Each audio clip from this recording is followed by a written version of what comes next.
शांति। आज 1 अप्रैल 2022 की बाबा की साकार मुरली है। मुरली के महावाक्य है, मीठे बच्चे, सदगति में जाना है तो बाप से प्रतिज्ञा करो कि बाबा हम आपको ही याद करते रहेंगे। प्रश्न है, किस पुरुषार्थ के आधार पर सतयुगी जन्म सिद्ध अधिकार प्राप्त होता है? उत्तर है, अभी पूरा बेगर बनने का पुरुषार्थ करो। पुरानी दुनिया से ममत्व मिटाकर जब पूरे बेगर बनेंगे तब ही सतयुगी जन्म सिद्ध अधिकार प्राप्त होगा। बाबा कहते हैं, मीठे बच्चे, अब ट्रस्टी बनो। पुरानी कीचड़ पट्टी जो कुछ है सब ट्रांसफर करो। बाप और वर्षे को याद करो तो तुम स्वर्ग में आ जाएंगे। विनाश सामने खड़ा है, इसलिए अब पुरानी बैगेज समेट लो। गीत है भोलेनाथ से निराला। ओम शांति। तुम हो स्टूडेंट, ऊंचते ऊंच नॉलेजफुल बाप तुमको पढ़ाते हैं तो नोट्स ज़रूर लेने चाहिए, क्योंकि फिर रिवाइज कराना होता। औरों को समझाने में भी सहज होता है। नहीं तो माया ऐसी है जो बहुत पॉइंट्स भुला देती हैं। इस समय तुम बच्चों की लड़ाई है माया रावण के साथ। जितना तुम शिव बाबा को याद करेंगे उतना माया भुलाने की कोशिश करेगी, ज्ञान की पॉइंट्स भी भुलाने की कोशिश करेगी। कभी कभी बहुत अच्छी पॉइंट्स याद आएगी, फिर वहाँ की वहाँ गुम हो जाएगी, क्योंकि यह ज्ञान है नया। बाप कहते हैं, कल्प पहले भी यह ज्ञान तुम ब्राह्मणों को दिया था। ब्राह्मणों को ही अपना बनाते हैं ब्रह्मा के मुख द्वारा। यह बातें कोई गीता में लिखी हुई नहीं है। शास्त्र तो पीछे बनते हैं। जब धर्म स्थापन करते हैं उस समय सब शास्त्र नहीं बनते। बच्चों को समझाया है, पहले पहले है ज्ञान, पीछे है भक्ति। पहले सतो प्रधान, फिर सतो रजो तमो में आते हैं। तो मनुष्य जब रजो में आते हैं तब भक्ति शुरू होती है। सतो प्रधान समय भक्ति होती नहीं। भक्ति मार्ग की भी ड्रामा में नोंद है। यह शास्त्र आदि भी भक्ति मार्ग के काम आते हैं। तुम यह जो ज्ञान और योग आदि के किताब बनाते हो, यह फिर से पढ़कर रिफ्रेश होने के लिए। बाकी टीचर के सिवाय तो कोई समझ नहीं सकेंगे। गीता का टीचर ही है श्रीमद् भगवान। वह है विश्व का रचयिता, स्वर्ग रचते हैं। जबकि वह सबका बाप है तो ज़रूर बाप से वर्षा स्वर्ग की बादशाही मिलनी चाहिए। सतयुग में है देवी देवताओं का राज्य। अभी तुम हो संगम युगी ब्राह्मण। विष्णु के चित्र में 4 वर्ण दिखाते हैं ना, देवता, क्षत्रिय, वैश्य, शूद्र। 5वां वर्ण ही ब्राह्मणों का, लेकिन उन्हों को यह बिल्कुल पता नहीं है। ऊंचे ते ऊंचा है ब्राह्मण वर्ण। ऊंचते ऊंच परमपिता परमात्मा को भी भूल गए हैं। वह शिव है, ब्रह्मा विष्णु शंकर का रचयिता। त्रिमूर्ति ब्रह्मा कह देते हैं, परंतु इसका तो अर्थ ही नहीं निकलता। अगर ब्रह्मा विष्णु शंकर तीनों भाई हैं तो इन्हों का बाप चाहिए। तो ब्राह्मण, देवी देवता और क्षत्रिय तीनों धर्म का रचयिता है वह निराकार बाप, जिसको गीता का भगवान कहा जाता है। देवताओं को भी भगवान नहीं कह सकते तो मनुष्य को कैसे कह सकते? ऊंचे ते ऊंच हैं शिव बाबा, फिर सूक्ष्म वतन वासी ब्रह्मा विष्णु शंकर, फिर इस वतन में पहले पहले ही श्री कृष्ण। पहले पहले शिव जयंती गाई जाती है। त्रिमूर्ति जयंती कहाँ दिखाते नहीं, क्योंकि तीनों को जन्म कौन देते हैं यह कोई को पता नहीं है। यह बाप ही आकर बतलाते हैं। ऊंचे ते ऊंच वह है विश्व का मालिक, नई दुनिया का रचयिता। स्वर्ग में यह लक्ष्मी नारायण राज्य करते हैं। सूक्ष्म वतन में तो राजधानी का प्रश्न ही नहीं। यहाँ जो पूज्य बनते हैं उन्हों को ही पुजारी बनना है। देवता, क्षत्रिय, अब फिर ब्राह्मण बने हैं। यह वर्ण भारत के ही हैं और कोई इन वर्णों में नहीं आ सकते। इन 5 वर्णों में सिर्फ तुम चक्र लगाते हो। 84 जन्म भी तुमको पूरे लेने पड़ते हैं। तुम जानते हो बरोबर, हम भारतवासी जो देवी देवता धर्म वाले हैं वही 84 जन्म लेंगे। यह ज्ञान का तीसरा नेत्र सिर्फ तुम ब्राह्मणों का ही खुलता है। फिर यह ज्ञान ही प्रायलोप हो जाता है। फिर गीता शास्त्र कहाँ से आया? क्राइस्ट जब धर्म स्थापन करते हैं तब बाइबल नहीं सुनाते हैं। वह धर्म स्थापन करते हैं पवित्रता के बल से। बाइबल आदि तो बाद में बनते हैं। जब उनकी वृद्धि होती है तब चर्च आदि बनाते हैं। वैसे ही आधा कल्प के बाद भक्ति मार्ग शुरू होता है। पहले होती है अव्यभिचारी भक्ति एक की, फिर ब्रह्मा विष्णु शंकर की। अभी तो देखो 5 तत्वों की भी पूजा करते रहते हैं। इसको कहा जाता है तमो प्रधान पूजा। वह भी होनी है ज़रूर। भक्ति मार्ग में शास्त्र भी चाहिए। देवी देवता धर्म का शास्त्र है गीता। ब्राह्मण धर्म का कोई शास्त्र नहीं है। अब महाभारत लड़ाई का भी वृत्तांत गीता में है। गाया हुआ है, रुद्र ज्ञान यज्ञ से विनाश ज्वाला निकली। जरूर जब विनाश हो तब तो सतयुगी राजधानी स्थापन हो। तो भगवान ने यह यज्ञ रचा है। इसको रुद्र ज्ञान यज्ञ कहा जाता है। ज्ञान भी शिव बाबा ही देते हैं। भारत का शास्त्र वास्तव में एक है। जैसे क्राइस्ट का बाइबल है, उसकी जीवन कहानी को ज्ञान नहीं कहा जाता है। अपना है ज्ञान से मतलब। ज्ञान देने वाला भी एक है, वही मालिक है विश्व का, बल्कि उसको ब्रह्मांड का मालिक कहा जाएगा। सृष्टि का मालिक वह नहीं बनते। तुम बच्चे सृष्टि के मालिक बनते हो। बाबा कहते हैं हम ब्रह्मांड के मालिक जरूर हैं। तुम बच्चों के साथ ब्रह्मलोक में रहते हैं।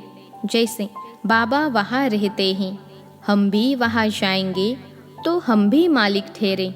बाप कहते हैं तुम सब आत्माएं मेरे साथ ब्रह्मांड में रहती हो, तो हम भी और तुम भी ब्रह्मांड के मालिक हैं।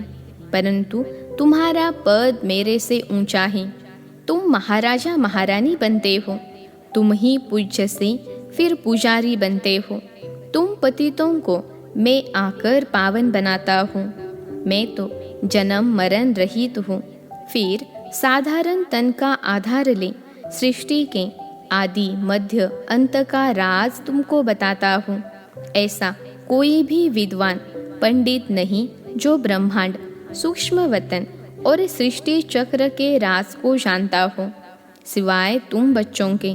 तुम जानते हो ज्ञान का सागर, पवित्रता का सागर तो परमपिता परमात्मा ही है। उनकी महिमा गाई ही तब जाती है जबकि हमको ज्ञान देते हैं। अगर ज्ञान नहीं दे तो महिमा कैसे गाई जाए? वह एक ही बार आकर बच्चों को वर्षा देते हैं 21 जन्मों के लिए। 21 जन्मों की लिमिट है। ऐसे नहीं कि सदैव के लिए देते हैं। 21 पीढ़ी अर्थात 21 बुढ़ापे तक। पीढ़ी बुढ़ापे को कहा जाता है। 21 पीढ़ी तुमको राज्य भाग्य मिलता है। ऐसे नहीं कि एक के पिछाड़ी 21 कुल का उद्धार हो जाएगा। यह तो समझाया है इस राजयोग से तुम राजाओं का राजा बन जाते हो। फिर वहाँ ज्ञान की दरकार नहीं रहती। वहाँ तुम सद्गति में हो। ज्ञान तो उनको चाहिए जो दुर्गति में हो। अभी तुम सद्गति में जाते हो। दुर्गति में लाया है माया रावण ने। अब सद्गति में जाना है तो बाप का बनना पड़ता है। प्रतिज्ञा करनी पड़ती है। बाबा हम आपको सदैव याद करते रहेंगे। देह का अभिमान छोड़ हम देही हो रहेंगे। गृहस्थ व्यवहार में रहते हम पवित्र रहेंगे। मनुष्य कहते हैं यह कैसे होगा? अरे बाप कहते हैं इस अंतिम जन्म में पवित्र बन मेरे साथ योग लगाओ तो जरूर तुम्हारे विकर्म विनाश होंगे और चक्र को याद करेंगे तो तुम चक्रवर्ती राजा बनेंगे। बाप से जरूर स्वर्ग का वर्षा मिलेगा। डीटी वर्ल्ड सावरेंटी तुम्हारा जन्म सिद्ध अधिकार है, सो पा रहे हो। फिर जितना जो प्रतिज्ञा करते और बाप के साथ मददगार बनते हैं, यह तो तुम जानते हो। विनाश सामने खड़ा है, नेचुरल कैलेमिटीज भी आई की आई। इसलिए बाबा कहते हैं अपने पुराने बैगेज आदि सब ट्रांसफ़र कर दो। तुम ट्रस्टी बन जाओ। बाबा शर्राफ भी हैं, मट्टा सट्टा करते हैं। मनुष्य मरते हैं तो सारी कीचड़ पट्टी करनी घोर को दे देते हैं ना। तुम्हारी भी यह कीचड़ पट्टी सब कब्र दाखिल होनी है। इसलिए पुरानी चीज़ों से ममत्व मिटा दो। एकदम बेगर बनो। बेगर टू प्रिंस बाप और वर्षे को याद करो तो तुम स्वर्ग के मालिक बन जाएंगे। जो जन्म सिद्ध अधिकार हैं, कोई भी आता है तो उनसे पूछो विश्व का रचता कौन? गॉड फादर है ना। स्वर्ग है ही नहीं रचना। जबकि बाप स्वर्ग रचते हैं तो फिर नरक में क्यों? स्वर्ग के मालिक क्यों नहीं बनते? तुमको नरक का बादशाह बनाया ही माया रावण ने। बाप तो स्वर्ग का बादशाह बनाने वाला है। रावण दुखी बनाते हैं, तब रावण से तंग होकर उनको जलाने की कोशिश करते हैं, परंतु रावण जलता ही नहीं। मनुष्य समझते नहीं हैं कि रावण क्या चीज़ है। कहते हैं 3000 वर्ष बिफोर क्राइस्ट गीता सुनाई, परंतु उस समय कौन सी नेशनलिटी थी वह समझाना चाहिए ना। माया ने बिल्कुल ही पतित बना दिया है। कोई को भी पता नहीं कि स्वर्ग का रचता कौन है। एक्टर्स होते हुए ड्रामा के क्रिएटर डायरेक्टर को न जाने तो क्या कहेंगे? बड़े ते बड़ी लड़ाई है यह महाभारत लड़ाई। विनाश के लिए गाया भी जाता है ब्रह्मा द्वारा स्थापना। ऐसे नहीं गाया जाता कि कृष्ण द्वारा स्थापना। रुद्र ज्ञान यज्ञ मशहूर है जिससे विनाश ज्वाला प्रज्वलित हुई। बाप खुद कहते हैं मैंने यह ज्ञान यज्ञ रचा है। तुम हो सच्चे ब्राह्मण रूहानी पंडे। तुमको अब बाप के पास जाना है, वहाँ से फिर इस पति दुनिया में आना है। यह सेंटर्स है सच्चे सच्चे तीर्थ, सचखंड में ले जाने वाले। वह तीर्थ है झूठ खंड के लिए। वह है जिस्मानी देह अभिमान की यात्रा। यह है देही अभिमानी की यात्रा। तुम जानते हो फिर नई दुनिया में आकर अपने सोने के महल बनाएंगे। ऐसे नहीं कि सागर से कोई महल निकल आएंगे। तुमको तो बहुत खुशी होनी चाहिए।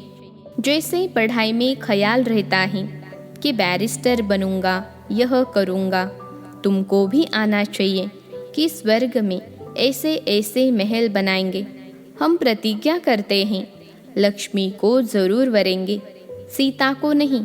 इसमें पुरुषार्थ बहुत अच्छा चाहिए। बाप अब सच्चा ज्ञान सुनाते हैं जिसको धारण करने से हम देवता बन रहे हैं। नंबर 1 में आते हैं श्री कृष्ण। मैट्रिक में जो पास होते हैं उनकी लिस्ट अखबार में निकलती है ना। तुम्हारे स्कूल की लिस्ट भी गाई हुई है। 8 फुल पास, नामी ग्रामी 8 रत्न हैं जो ही काम में आते हैं। 108 की माला तो बहुत सिमरते हैं, कोई तो 16,000 की भी बनाते हैं। तुमने मेहनत कर सर्विस की है भारत की, तो सब पूछते हैं। एक है भगत माला, दूसरी है रुद्र माला। अभी तुम जानते हो श्रीमद् भगवद गीता है माता और पिता है शिव। डीटी डिनाइस्टी में पहले पहले जन्म लेते ही श्री कृष्ण। जरूर राधे ने भी जन्म लिया होगा और भी तो पास हुए होंगे। परमपिता परमात्मा से बेमुख होने कारण सारी दुनिया निधन की हो गई है। आपस में सब लड़ते झगड़ते रहते हैं। कोई धनी धोनी नहीं है। अब तुम्हें सबको बाप का परिचय देना है। अच्छा, मीठे मीठे सिखिलते बच्चों प्रति माता पिता बाप दादा का याद प्यार और गुड मॉर्निंग। रूहानी बाप की रूहानी बच्चों को नमस्ते। हम रूहानी बच्चों की सिखिलते रूहानी माता पिता बाप दादा को याद प्यार, गुड मॉर्निंग और नमस्ते बाबा नमस्ते। धारणा के लिए मुख्य सार। पहली पॉइंट है, देह अभिमान को छोड़ देही अभिमानी बन याद की यात्रा पर तत्पर रहना है। इस अंतिम जन्म में पवित्र बन बाप का पूरा पूरा मददगार बनना है। दूसरी पॉइंट है, पुरानी जो भी चीज़ें हैं उनसे ममत्व निकाल ट्रस्टी बन बाप और वर्षे को याद कर विश्व का मालिक बनना है। आज का वरदान है, सत्यता के साथ सभ्यता पूर्वक बोल और चलन से आगे बढ़ने वाले सफलता मूर्त भव। सत्यता के साथ सभ्यता पूर्वक बोल और चलन से आगे बढ़ने वाले सफलता मूर्त भव। विश्लेषण है, सदैव याद रहे कि सत्यता की निशानी है सभ्यता। यदि आप में सत्यता की शक्ति है तो सभ्यता को कभी नहीं छोड़ो। सत्यता को सिद्ध करो, लेकिन सभ्यता पूर्वक। सभ्यता की निशानी है निर्माण और असभ्यता की निशानी है जिद। तो जब सभ्यता पूर्वक बोल और चलन हो तब सफलता मिलेगी। यही आगे बढ़ने का साधन है। अगर सत्यता है और सभ्यता नहीं तो सफलता मिल नहीं सकती। आज का स्लोगन है, संबंध संपर्क और स्थिति में लाइट रहो, दिनचर्या में नहीं। संबंध संपर्क और स्थिति में लाइट रहो, दिनचर्या में नहीं। अच्छा, ओम शांति।